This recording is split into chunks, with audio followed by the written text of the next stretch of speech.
नमस्कार, आप देख रहे हैं द हिंद 24 न्यूज और मैं हूं आपके साथ साक्षी।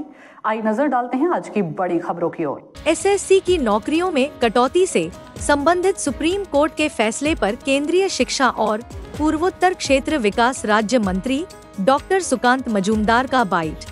দেখুন, এই 26,000-এর চাকরি চলে যাওয়ার সময় আমরা বলেছিলাম যে এর জন্য যদি দায়ী কেউ থাকে তিনি হচ্ছে মমতা বন্দ্যোপাধ্যায়। তার নির্দেশে এসএসসি অর্থাৎ রাজ্য সরকারেরই একটি অংশ তারা ওএমআর রাখেনি, ওএমআর প্রিজার্ভ করেনি, ওএমআরের মিরর ইমেজ প্রিজার্ভ করেনি এবং সেটা উদ্দেশ্য প্রণোদিতভাবে করেনি। এরকম নয় যে করতে ভুলে গেছে বা কোনো অ্যাডমিনিস্ট্রেটিভ ভুলচুক হয়েছে, পুরোটাই উদ্দেশ্য প্রণোদিতভাবে, কারণ টাকা নিয়ে পয়সা নিয়ে অযোগ্যদেরকে ঢোকানোর জন্য।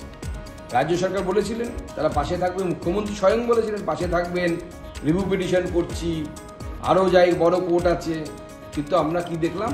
অশ্বডিম্ব প্রসব হলো। এখন শিক্ষকদেরকে বাধ্য হয়ে আবার পরীক্ষায় বসতে হবে।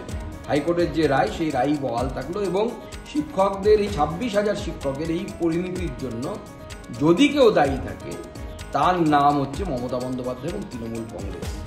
আমি এই 26,000-এর মধ্যে যারা যোগ্য এবং যারা অযোগ্য দুপক্ষকেই বলবো, তৃণমূল নেতাদেরকে যারা টাকা দিয়েছিলেন তারা টাকা ফেরত নিন, সুদ সহ ফেরত নিন।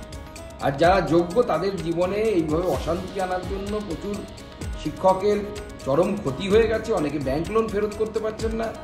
একজন আদিবাসী শিক্ষক সে মারা গেল পর্যন্ত মানসিক চাপ নিতে না পেরে, এবং এগুলি প্রত্যেকটি ক্রাইম এবং এটি মৃত্যু, এই খুন এবং এই মৃত্যুর জন্য দায়ী হচ্ছে মমতা বন্দ্যোপাধ্যায় এবং রাজ্য সরকার।